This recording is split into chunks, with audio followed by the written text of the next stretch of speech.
নমস্কাৰ আজি হৈছে 22 ফেব্ৰুৱাৰী অসমৰ লগতে ভাৰতৰ বিভিন্ন প্ৰান্তৰ পৰা আজি ৰাতিপুৱাৰ কেইবাটা খবৰ আহি পৰিছে এই মুহূৰ্তত জনাইছো আজিৰ প্ৰথমটো খবৰ ৰকিবুল হুছেইনৰ ঘটনাক লৈ ৰাজ্যজুৰি প্ৰতিবাদ আৰক্ষী অধীক্ষকৰ কাৰ্যালয় ঘেৰাও শ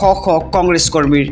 ৰকিবুল হুছেইনৰ ঘটনাক লৈ ৰাজ্যজুৰি কংগ্ৰেছৰ প্ৰতিবাদ এছপি কাৰ্যালয় ঘেৰাও প্ৰতিবাদকাৰীৰ দোষীক শীঘ্ৰে গ্ৰেপ্তাৰৰ দাবী কংগ্ৰেছ কৰ্মীসকলৰ উত্তপ্ত পৰিস্থিতি নগাঁও আৰু কাছাৰত আক্ৰমণকাৰীৰ বিৰুদ্ধে শীঘ্ৰে ব্যৱস্থা গ্ৰহণৰ দাবীৰে উত্তপ্ত এছপি কাৰ্যালয়ৰ সন্মুখত কাছাৰত আৰক্ষী অধীক্ষকৰ কাৰ্যালয় ঘেৰাও কৰি কংগ্ৰেছ কৰ্মীৰ প্ৰতিবাদ আৰু প্ৰদেশ কংগ্ৰেছৰ সভাপতি ভূপেন বৰাৰ নেতৃত্বত ওলাই আহিল শ কংগ্ৰেছ কৰ্মী আৰক্ষী আৰু প্ৰতিবাদকাৰী কংগ্ৰেছ কৰ্মীৰ মাজত হতাহতিৰ সৃষ্টি হয় আৰু ঘটনাৰ লগত জড়িত দোষীক শীঘ্ৰে গ্ৰেপ্তাৰৰ দাবী প্ৰতিবাদকাৰীৰ ৰাজ্যবাসীৰ বাবে ভাল খবৰ কেতিয়া লাভ কৰিব লাখপতি বাইদেউৰ ধন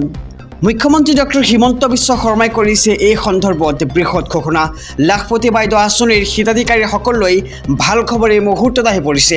কেতিয়া লাভ কৰিব লাখপতি বাইদেউ আঁচনিৰ ধন ইয়াক লৈ প্ৰশ্ন উত্থাপিত হৈছে আৰু এই সন্দৰ্ভত ৰাজ্যৰ মুখ্যমন্ত্ৰী ডক্টৰ হিমন্ত বিশ্ব শৰ্মাই কৰিছে বৃহৎ ঘোষণা যে অহা 1 এপ্ৰিলৰ পৰা আৰম্ভ হ'ব প্ৰক্ৰিয়া বিহালীৰ পৰা আৰম্ভ হ'ব এই প্ৰক্ৰিয়াৰ শুভাৰম্ভণি আৰু মুখ্যমন্ত্ৰী অফিচিয়েল জন্মদিন 1 এপ্ৰিলত বিহালীবাসীলৈ উপহাৰ প্ৰদান কৰা হ'ব আৰু অহা 1 এপ্ৰিলত মেটমৰা উপহাৰ লৈ বিহালীলৈ যাব মুখ্যমন্ত্ৰীগৰাকী আৰু লাখপতি বাইদেউ আঁচনিৰ হিতাধিকাৰীসকললৈ ভাল খবৰ ইতিমধ্যে আহি পৰিছে যে কেতিয়া লাভ কৰিব লাখপতি বাইদেউৰ ধন ইয়াক লৈ কিন্তু মুখ্যমন্ত্ৰী ডক্টৰ হিমন্ত বিশ্ব শৰ্মাই কৰিছে বৃহৎ ঘোষণা আৰু অহা 1 এপ্ৰিলৰ পৰা আৰম্ভ হ'ব প্ৰক্ৰিয়া বিহালীৰ পৰা শুভাৰম্ভ কৰা হ'ব এই প্ৰক্ৰিয়া আইছো পৰৱৰ্তী খবৰৰ মাজলৈ ৰকিবুল হুছেইনৰ কাণ্ডক লৈ জিলাই জিলাই কংগ্ৰেছৰ প্ৰতিবাদ আটক কংগ্ৰেছ কৰ্মী ৰকিবুল হুছেইনৰ আক্ৰমণৰ ঘটনাক কেন্দ্ৰ কৰি উত্তপ্ত পৰিস্থিতি 12 গৰাকীৰ প্ৰতিবাদকাৰীক আটক দৰং আৰক্ষীৰ 24 ঘণ্টা উকুলি যোৱাৰ পিছতো আক্ৰমণকাৰীক আটক কৰিব নোৱাৰাক লৈ ক্ষোভিত হৈছে কংগ্ৰেছ কৰ্মীসকল ক্ষোভিত প্ৰতিবাদকাৰী 15 নম্বৰ ৰাষ্ট্ৰীয় ঘাইপথ বন্ধ কৰাৰ চেষ্টা জিলা কংগ্ৰেছৰ সভাপতি মাধৱ ৰাজবংশী প্ৰাক্তন বিধায়ক ইলিয়াছ আলী জিলা কংগ্ৰেছৰ সাধাৰণ সম্পাদক যুগল কিশোৰ শইকীয়া মোজামিল হক জিংকল আলী কংগ্ৰেছ কৰ্মী হামিদুৰ ৰহমান মমিনুল হুছেইন আনোৱাৰ হুছেইন লগতে আজিউদ্দিন আহমেদ হামিদুৰ আজিজুৰ ৰহমান আৰু মফিজুল হকক আটক আৰক্ষীৰ দবকাৰ টোলগেটৰ সমীপতো তীব্ৰ উত্তেজনাৰ সৃষ্টি হয় আৰু আৰক্ষী আৰু কংগ্ৰেছ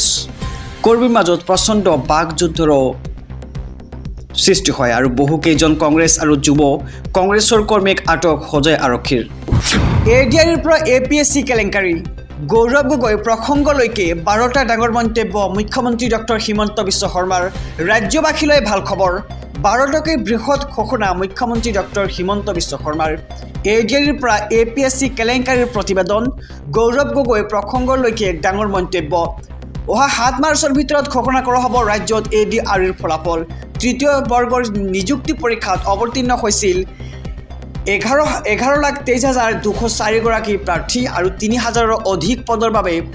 অনুষ্ঠিত হৈছিল তৃতীয় বৰ্গৰ পৰীক্ষা চতুৰ্থ বৰ্গৰ পৰীক্ষাত অৱতীৰ্ণ হৈছিল 14 লাখ প্ৰাৰ্থী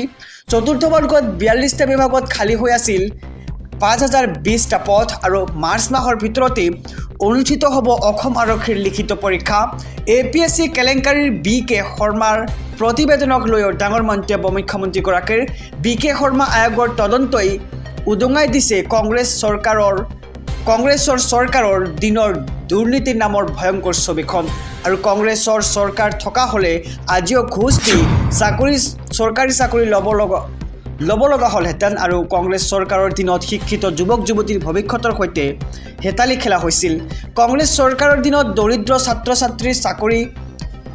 চাকৰিৰ সপোন বাস্তৱত পৰিণত হোৱা নাছিল আৰু কংগ্ৰেছ চৰকাৰৰ দিনত টকা পইচাৰ লেনদেন সম্পূৰ্ণ হোৱাৰ পিছত ৰিজাল্ট ঘোষণা কৰা হৈছিল বুলি মন্তব্য ৰাজ্যৰ মুখ্যমন্ত্ৰী ডক্টৰ হিমন্ত বিশ্ব শৰ্মাৰ আৰু অতি শীঘ্ৰে গৌৰৱ গগৈৰ প্ৰসংগত ভয়ংকৰ তথ্য উন্মোচন হ'ব